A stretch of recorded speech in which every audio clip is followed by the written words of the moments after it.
Adventure, written by Rita Balducci. Word list. This book came out in 1998. Let's begin. Chapter 1. Barbie was very excited. She was going to visit her friend Christie in Egypt. Christie was an archaeology student studying ancient Egypt. She was working with a team of others to uncover a buried tomb. As Barbie looked out the airplane window, she could see the Nile River in the distance. Just then, a voice came over the loudspeaker. "Ladies and gentlemen," said the flight attendant, "we'll soon be landing in Cairo. Please put up your tray tables and buckle your seatbelts. Thank you for flying with us." Barbie couldn't believe she was really in Cairo. Egypt was one of the most beautiful lands in the world.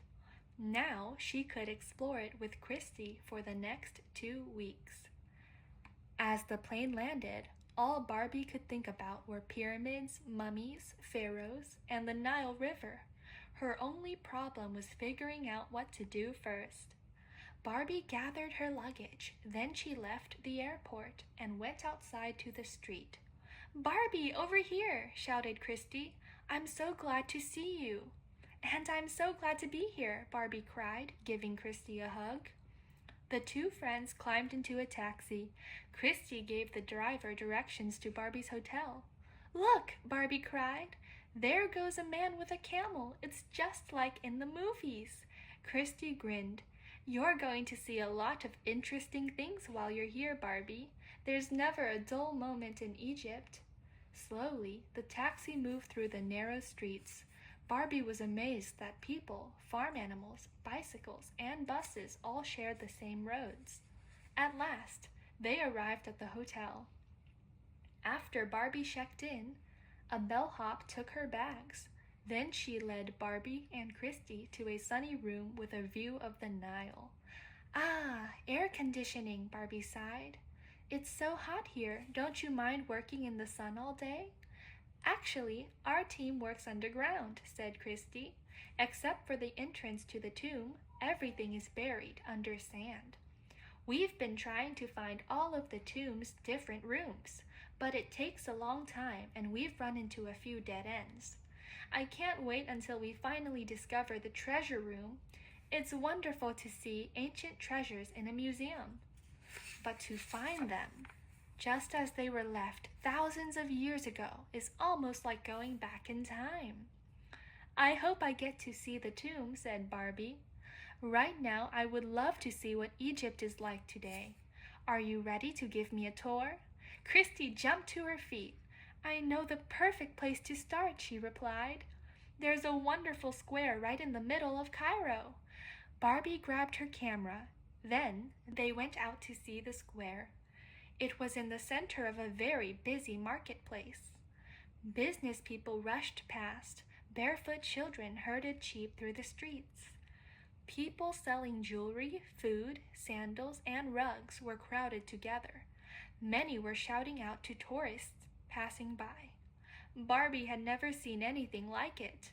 Barbie bought a necklace of tiny seeds and bottles of perfumed oil for her sisters, Stacy and Skipper. She found a stuffed camel for her sister, Kelly, and a keychain with a pyramid on it for her boyfriend, Ken. Feeling hot and thirsty from the bright sun, the two friends stopped to buy a piece of fruit, a juicy red pomegranate. "You had better put this on," Christie said, handing a hat she had in her backpack to Barbie. "You'll need it to block the hot rays of the sun." Just then, a woman gently pushed Barbie out of the way of a passing camel. When Barbie turned to thank her, all she could see were the woman's dark eyes. She was clothed in all black from head to foot. The woman nodded quickly and hurried away through the crowd. "Wow," Barbie said, as she snapped the last picture on her roll of film. "I had no idea Cairo was so large and busy. I can't wait to see more. But can we go someplace to relax for a few minutes first?" Christie thought for a minute. I know where we can go. You'll love this. Follow me, she said. Soon Barbie and Christie were seated in a boat with broad sails. It was called a felucca. They sipped limeade and relaxed as the boat drifted its way along the Nile. I feel like Cleopatra, the famous Egyptian queen, giggled Barbie.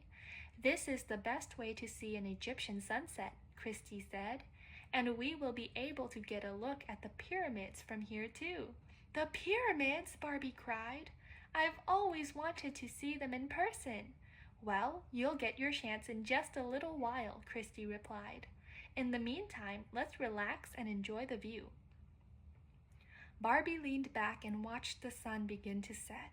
Soon, 3 small triangles appeared in the distance. Are those pyramids? Barbie asked, pointing ahead. Yes, said Christie. We know which kings were buried in them with their treasures, because it's in the hieroglyphics. What are those? Barbie asked. Hieroglyphics are an ancient way of writing that is made up of pictures. If we study them, we can see that the Egyptians had happy lives. They enjoyed their families. They played sports and games. They loved music. And they also had wonderful ceremonies. Barbie thought about what Christie said. Maybe we could go to a museum tomorrow, she suggested. I'd love to see some of those ancient Egyptian treasures that have been found so far. Christie grinned.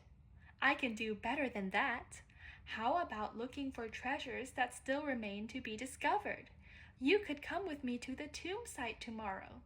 As long as you don't mind being underground, there's always room for one more. Then count me in, Barbie said. What an exciting trip it was turning out to be. As the boat headed back to Cairo, Christie said, Then it's all set. We'll go to the site early in the morning, but first, we'll be sure to stop at a store so you can buy more film.